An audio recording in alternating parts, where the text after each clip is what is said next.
아하수에로 왕은 누구냐면 페르시아의 왕이에요. 페르시아의 가장 전성기를 이끌었었던 왕. 3절 4절 말씀 눈으로 한번 보세요. 아하수에로 왕이 왕위에 오른 지 3년 만에 엄청난 잔치를 베풀었다라고 성경은 기록하고 있는데, 아하수에로 왕이 잔치를 며칠 동안 했다고 성경은 기록하고 있어요. 180일이라고 되어 있고 4절 말씀에 보면 1회 동안 잔치를 또 베풀었다라고 되어 있죠. 1회가 7일이거든요. 일주일 7일. 그래서 총 며칠? 187일 동안이나 잔치를 베풀었다는 거예요. 187일이라는 걸 통해서 우리가 무엇을 알 수 있냐면, 첫째, 아하수에로 왕이 다스렸었던 그 나라가 187일 동안 잔치를 해야지 많은 사람들이 잔치에 참여할 수 있을 만큼 광대한 영토를 가지고 있었다는 거죠. 두 번째는 187일 동안 잔치하면서 음식을 얼마나 많이 먹었을까, 여러분. 이걸 통해서 우리가 또 하나 알 수 있는 것, 아하수에로가 다스렸던 그 페르시아라는 제국은 굉장한 경제적인 능력을 가지고 있었던 나라였구나. 우리가 이 말씀 1절, 2절, 3절, 4절 말씀을 통해서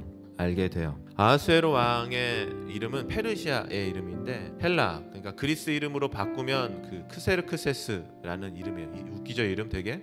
크세르크세스, 웃기죠? 굉장히 유명한 왕입니다. 살라미스 전투에서 페르시아 왕으로 그리스 정복을 떠났었던 왕. 이 크세르크세스 왕의 이름의 의미가 영웅들의 통치자라는 의미래요. 영웅들의 통치자. 그래서 실제로 이 영웅들의 통치자라는 이름에 걸맞게 우리가 1절, 2절, 3절, 4절 말씀 보면서 아하수에로 왕이 정말로 막강한 힘을 가지고 있었던 사람이었구나, 강력한 사람이었구나라는 것을 우리가 알게 됩니다.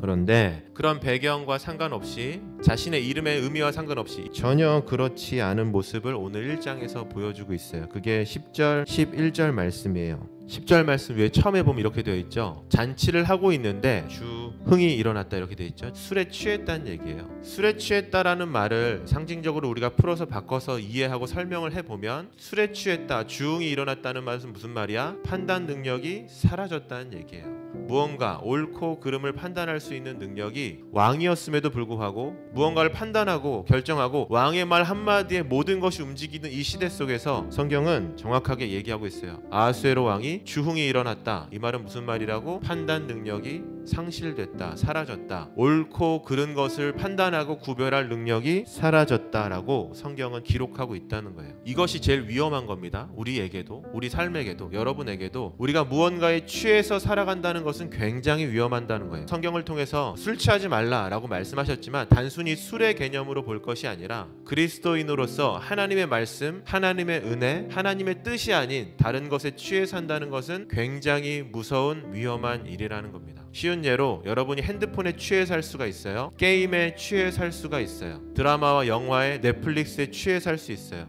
누가 시키지 않아도, 말하지 않아도 밤을 지새워가며 공부를 하라고 해도 그렇게 안 하다가 무언가에 취해서 며칠 동안 밤을 새면서 무언가에 빠져 있을 수 있다는 겁니다. 우리가 말씀 들으면서 오늘 기억해야 되는 것 첫 번째는 무엇이냐면, 무언가에 취해 살 때 인생은 망가지기 시작한다는 거예요. 무언가에 내가 사로잡혀서 무언가에 끌려갈 때, 절제하지 못할 때 우리 인생은 무너진다라는 것을 우리가 성경을 통해서 깨달아야 된다는 겁니다. 그래서 성경, 특별히 성령의 열매가 왜 절제라고 성경이 기록하고 있는가?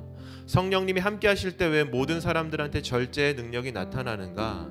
성령님이 함께 하시지 않을 때 모든 사람에게는 절제의 능력이 사라져서 짐승과 같이 살아가게 되는가? 아하수에로 왕의 모습, 이 주흥이 일어나서 술 취한 아하수에로 왕의 모습을 보면서 우리가 알 수 있게 된다는 겁니다.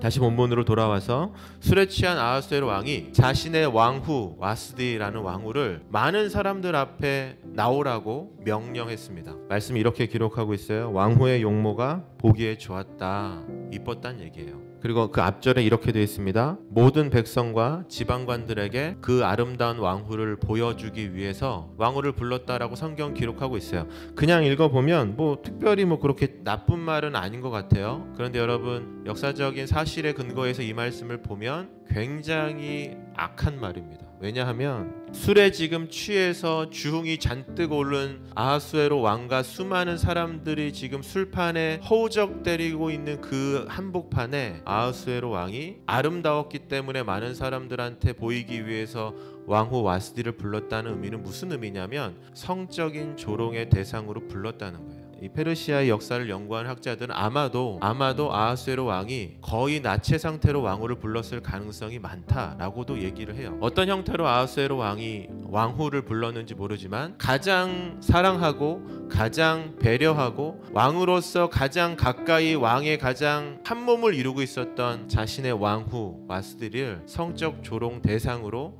삼고 있다는 것을 우리가 말씀을 통해서 보게 된다는 거죠. 그래서 어떤 일이 일어나요? 12절 말씀에 와스디가 그것을 거부했다라고 성경은 기록합니다. 여러분, 왕후라 하더라도 권력이 있는 왕후가 아니에요. 왕의 꼭두각시, 왕의 인형과 같은 사람 위치였기 때문에 당시에는 여러분, 와스디도 왕의 명령을 거부하면 자신에게 닥칠 일들을 분명히 알고 있었어요. 그런데 그럼에도 불구하고 너무나 치욕스럽고 모욕스러운 일이었기 때문에 왕후 와스디는 그것을 거부합니다. 여러분, 이 아하수에로 왕이 잔치를 벌인 이유에 대해서 역사는 그 이유를 전쟁을 준비하기 위함이었다라고 얘기해요. 실제로 얼마 지나지 않아서 AD 480년에 아까 얘기했었던 그리스 정복 전쟁, 그 전쟁을 떠나는 일들을 페르시아가 하게 됩니다. 전쟁을 하려면 잔치를 해야 돼요? 아니면 전쟁을 준비해야 돼요? 물론 이 당시에 잔치를 하는 것이 전쟁을 준비하는 것이다 라고 할 수는 있겠지만, 아니 전쟁을 하려면 군사적인 어떤 계략을 세우고 분명히 상대방을 파악하는 일들을 함께 해야 되는데 아하수에로 왕이 그걸 했나 안 했나? 잘 모르겠어요. 성경은 기록하고 있지 않으니까. 그런데 역사는 그것을 기록하고 있죠. 여러분, 아하수에로 왕이 이끌었었던 페르시아 살라미스 전투에서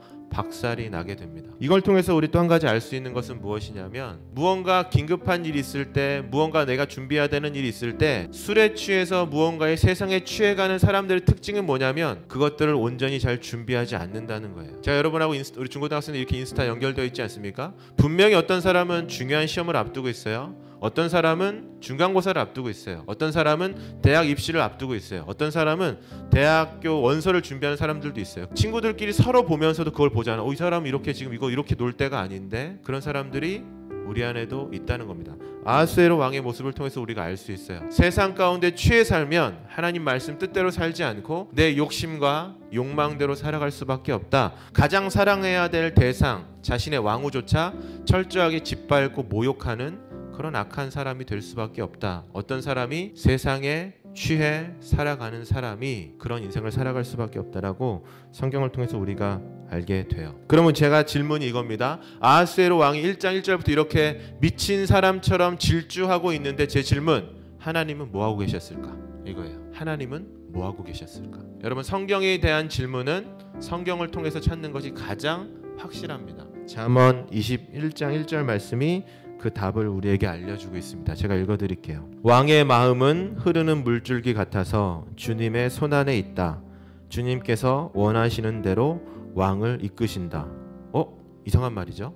그럼 제가 질문했던 거에 제가 답을 해보면 이런 겁니다. 왕의 마음을 내가 이끌었다라고 성경은 기록하고 있다는 거죠.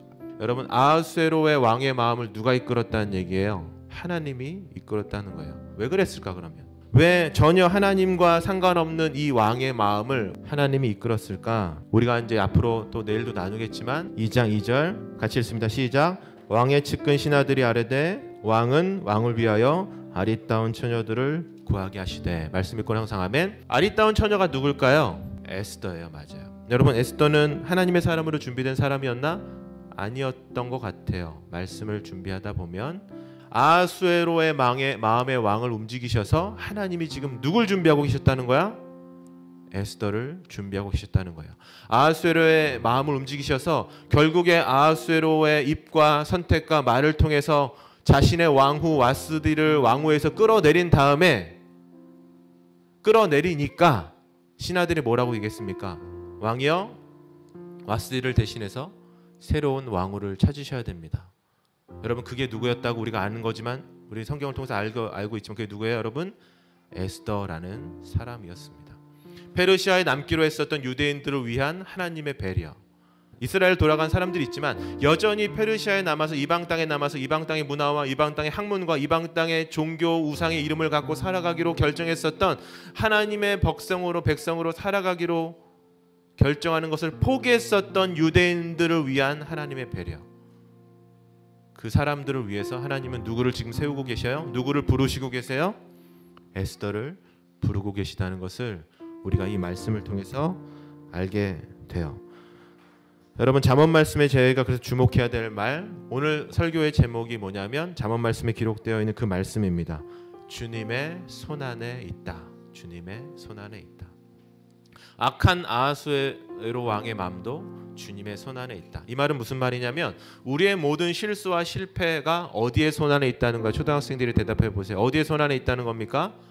하나님의 손안에 있다는 거예요. 공부할 때 답답하지, 수학 공식 잘 안 외워지지, 선생님들이 잘 알려주는데 영어도 잘 안 되지, 그래서 실패할 수도 있고 공부에 실패할 수 있고 실수할 수 있어요.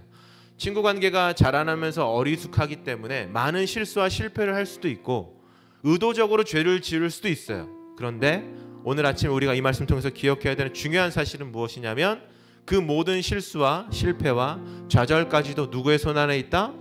하나님의 손안에 있다는 겁니다. 그렇기 때문에 우리가 어떤 인생입니까, 여러분?